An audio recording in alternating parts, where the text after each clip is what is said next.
तो भाई की बुलारी लगता कागा झगड़ ना जाने जगदम्बा मेरा भैया ने राजौरी हमें नावल बाग गिफ्टी करने के लिए भेजा। मैंने अपने भैया की आदेश लेकर नावल बाग गिफ्टी करने के लिए आया, लेकिन चुतिया ने नावल बाग आया, बोलने लगा भैया कागा हमें 5 फल फदिया की जरूरत,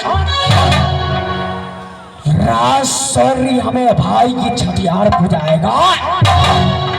लेकिन मैंने बोला भाई वाला तू 5 फल फदिया क्या, मैं तुम्हें 5 पल पत्ता तक नहीं छूने दूंगा।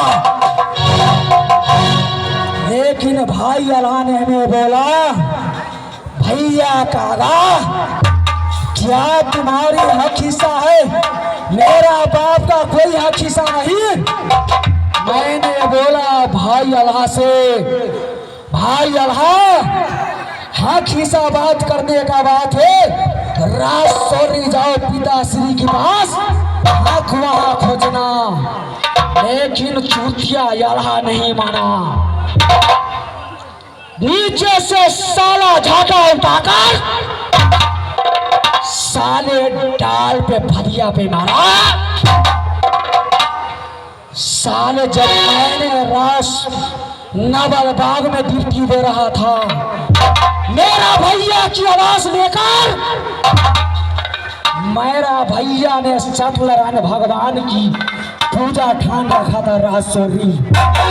मेरा भैया ने बोला भाई कागा जब तक भगवान सत्यनारायण की पूजा नहीं हो जाता तब तक यहाँ में क्या ये पत्ता तक नहीं छूने देना। लेकिन चूतिया आकर आम को जूठा कर दिया। मैंने चूतिया को मुंह में कपड़ा लगाया, साले के मुंह में आने लगा खून। ये बात सरकार बोलो।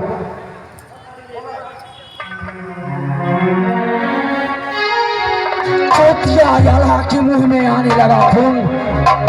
ये लालिश लेकर मेरा चाचा के पास गया। मेरा चाचा नहीं समझा नहीं सोचा, कागा सीन की घोड़े की कौरे से बारिश करने लगा। उसी समय मैंने प्रतिज्ञा किया राजौरी की अंदर, जब तक मैंने बूढ़ा की सर काट कर बरगद नहीं छुड़ाया राजौरी चैन से नहीं बैठूंगा। खैले रे कसमुआ कागा बा सोहरी रे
अपने भैया झगड़ू से मिलेगा। मैं जा रहा हूँ अपनी भैया से मिलने के लिए। भैया झगड़ू आज की जय हो, जय हो, जय हो, जय हो। गोपाल महाराज बोलेंगे। मैं आप ही का पास आ रहे थे, आप रास्ते में ही मिल गए। बोलेंगे खुशलिया राजौरी की राजो कुशल में मेरा भैया झगड़ू। कैसा कुशल मेरी प्यारी हरकंजनी, कैसे कुशल में मेरी भाभी कुलमंत्री। बोलेंगे रूपन। महाराज चारों तरफ देखते हैं राज सारी हरियाली हरियाली है, और यहाँ का जनता खुशहाली खुशहाली है।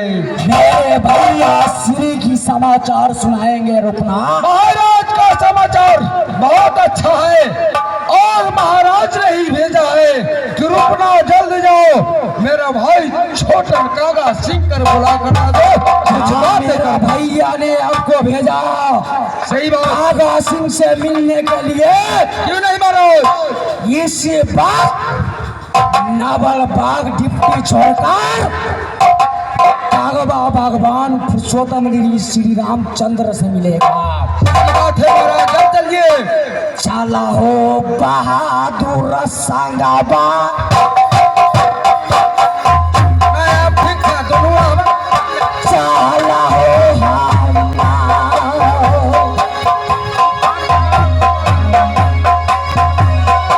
चला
बहादुर। हाँ महाराज। भैया श्री की बोलेंगे। कागा सिंह सोम आपकी महाराज बोलेंगे। मेरा ही दुर्गौली का जो करो भी है, मेरा ही भाई विनोद जोकर सिंह के तरफ से अपना दोस्त का 50,000 नेपाल 50 रुपया नेपाली से पुरस्कार दिया है महाराज। महाराज मैं अपने पूरे पार्टी के तरफ से मैं अपना दोस्त का नमस्कार करता हूँ। बहादुर जाकर मेरे भैया से बोलिए सोम कागा सिंह आपकी दरवाजा पर रुके हुए हैं। क्यों नहीं महाराज?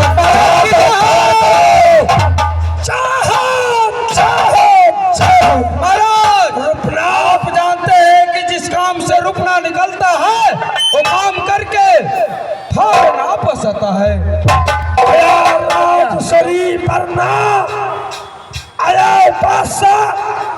पक्षी साथी भाई कागा को करना पड़ा। बात है महाराज आया, जब हम आ गए तो समझो कागा सिंह महाराज भी आ गया। कहाँ है? मेरा पॉकेट में है।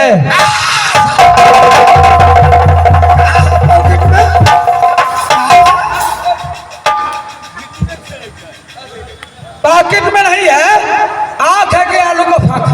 अरे पॉकेट में कहाँ है?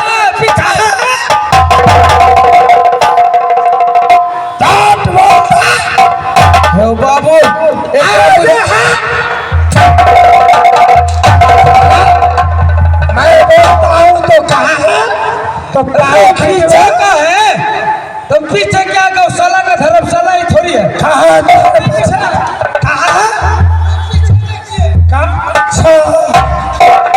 तुम्हारे पछाड़ी से 1 किलोमीटर पछाड़ी है।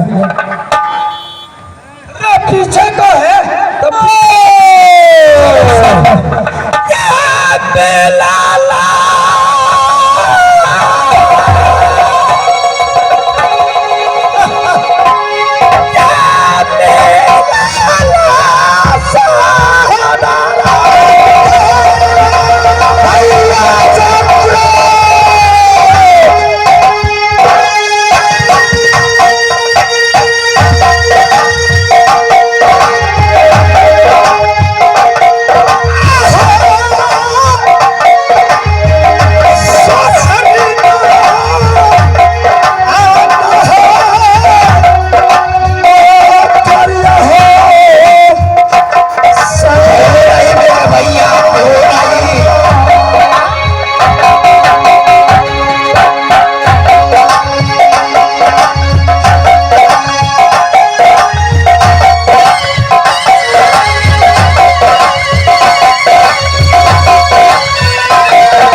महाराज तुम्हारा एक मिनट महाराज बोले भैया ये कम से कम हम लोग कितना आदमी खाए कितना खाए नहीं किया नाश्ता के लिए बोले थे तो कम से कम दे जाइए ना हम तो आपको इंतजार कर रहे थे तो कम से कम कितना आदमी आया है प्रोग्राम से तो सो के उठा है 12-1 बजे खाना नहीं खाया तो कम से कम नाश्ता का तो बात हुआ था तो नाश्ता दे जाइए मेकअप में बोलना पड़ेगा इस सब के लिए बोलिए माँ दुर्गा के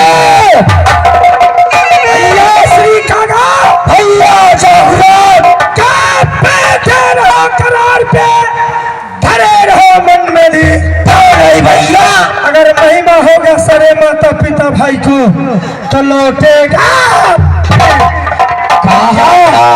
कुशालिया भैया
झगड़ू तो आसुरी बगीचा की बंधन का चच्चा से जीत किया, बाकी चच्चा से रार मचाए पार नहीं पहुंचा। भाई आपने पार नहीं पाए, कहा काल बाल छल तेरे झगड़ू संगे चल। अभी झुक कैसा है मेरे भाई, कहा का सिखिला नहीं भैया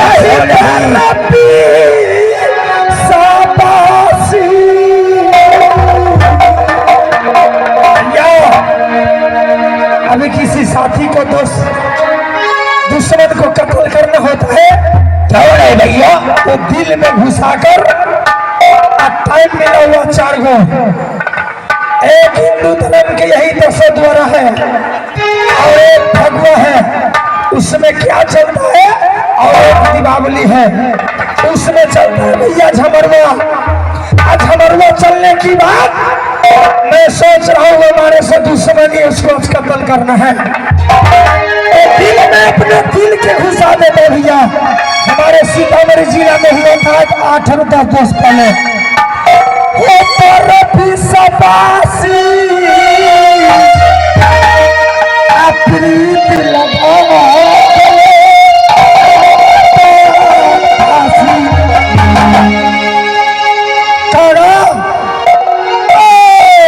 चच्चा ऐसे जो चच्चा के साथ रार मचाए पार न पाए रुकना, तो चच्चा को कत्ल करने के लिए, क्योंकि मेरा चच्चा दुश्मन बन गया। सही बात है ना, रावत सोरी आधा मेरा पिताजी स्टोर का है, आधा चच्चा जा सकी।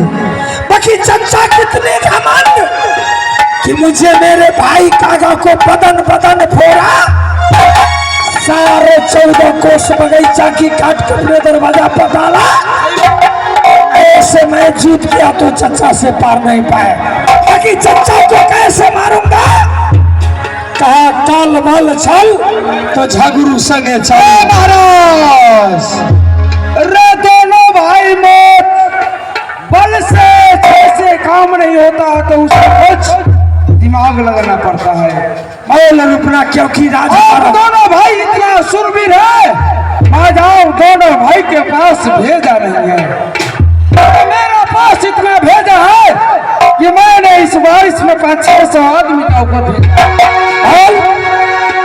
यहाँ मैं कहता हूँ महाराज कि बाबा सत्यनारायण का पूजा ठानिए, पूजा ठान का झूठ मूठ का दादा का निमंत्रण दीजिए, दादा आएगा फिर अपना दोनों भाई छलित अपना सही बात तो कहा, छल कर कर चच्चा को राजसूरी बुलाऊंगा। चल रे बहादुर यहाँ पर